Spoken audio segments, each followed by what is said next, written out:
With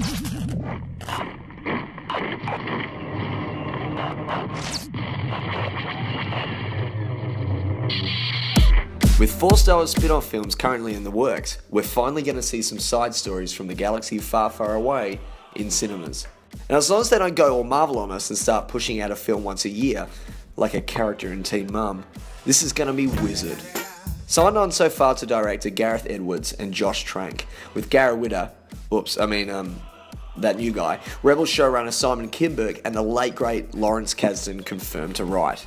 That's right, Lawrence Kasdan, the writer of The Empire Strikes Back, Return of the Jedi, and The Force Awakens. Can somebody get me a sock? Here's 5 Star Wars spin-off films that definitely should happen. Number 1, Scoundrels, aka Han Solo being Han Solo.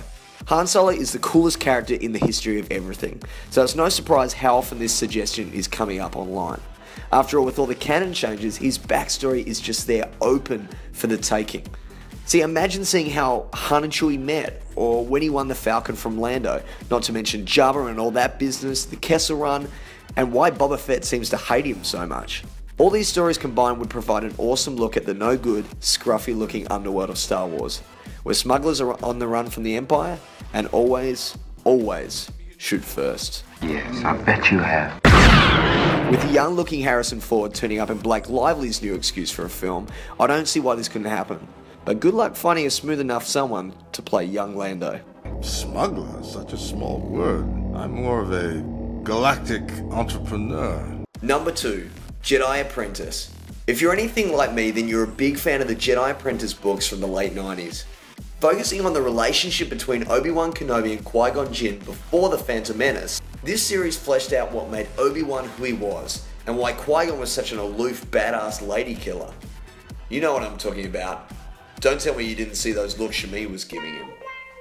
The Phantom Menace gets almost too much hate, but I love it. And I love the opening scene with Obi-Wan and Qui-Gon rocking up on the Trade Federation capital ship, ready to get it done. You instantly get the idea that these guys have done this kind of thing before, and you just want to see those kind of stories. Star Wars is effectively Flash Gordon the movie. Well, except without the Queen's soundtrack. So a swashbuckling adventure movie about 2 Jedi would be a perfect fit.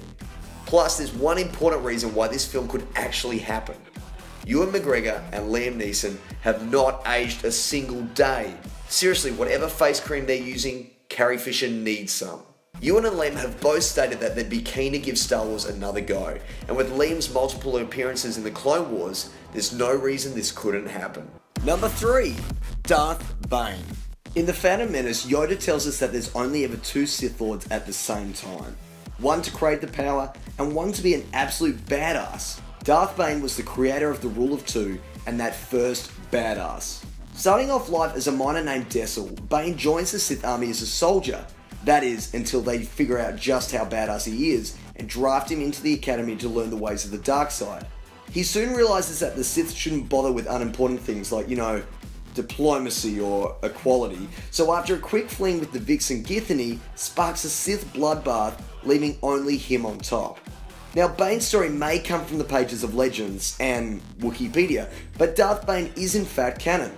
Created by George Lucas, Bane didn't quite make it into the final script of The Phantom Menace, but he is in the novelization. In fact, he even turned up in the last season of the Clone Wars, voiced by Mark Hamill, as a ghost thing, confirming him as the creator of the Rule of 2.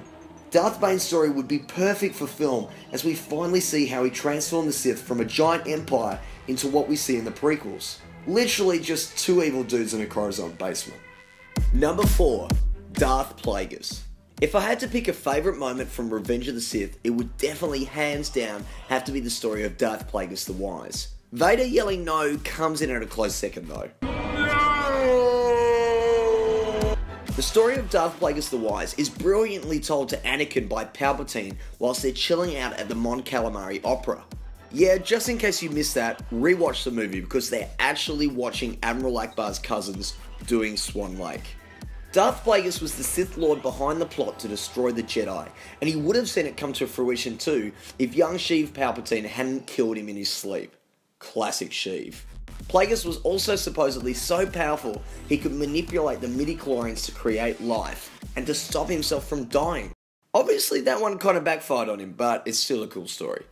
According to James Luceno's book Darth Plagueis, which dug deeper into the legend side of the character, Plagueis was not only responsible for training a young sadistic Palpatine, but was also still present during the events of the Phantom Menace. Not only that, but through his manipulation of the Force, he effectively, kind of by accident, made Anakin Skywalker. So not only could a spin-off film about Plagueis reveal the chilling early life of Palpatine, but also the weirdest I'm your father twist in a film franchise since, well, Star Wars. This one is up there for me, as I'd love to see how two Sith put plans in motion to take down the whole Jedi Order, and a backstory about how Palpatine earned his psychotic Sith stripes would be amazing. Number 5. Lobot. There was no way this classy dressed character was getting missed off the list. When it comes to obscure Star Wars characters, Lobot is the man. Well, cyborg guy at least. If anyone deserves a spin-off film, it's Lobot. I mean, other than him obviously working for Lando and listening to his beats by Dre whilst on the job, we don't really know anything about him. Where did he come from? Why wasn't he in Return of the Jedi? I mean, there are so many unanswered questions, or at least a couple of unanswered questions. Being a strong and silencer, we know he must get the Cloud City ladies, and I mean, he's such a three-dimensional character that you could take his film in so many different places. The thriller, I, Lobot. The violent action film, Lobocop. The family feel-good flick, Lobots. Or, if Disney don't want to front the cash, the low-budget indie success, Lobot and Frank. And if that didn't work out, he could always be a recurring character in Keeping Up with the Calrissians. Thanks for watching the Star Wars 5. What do you think? What kind of characters should get their own spin-off film? Leave a comment below, and you never know, I might actually read them. Also, don't forget to subscribe like a champ.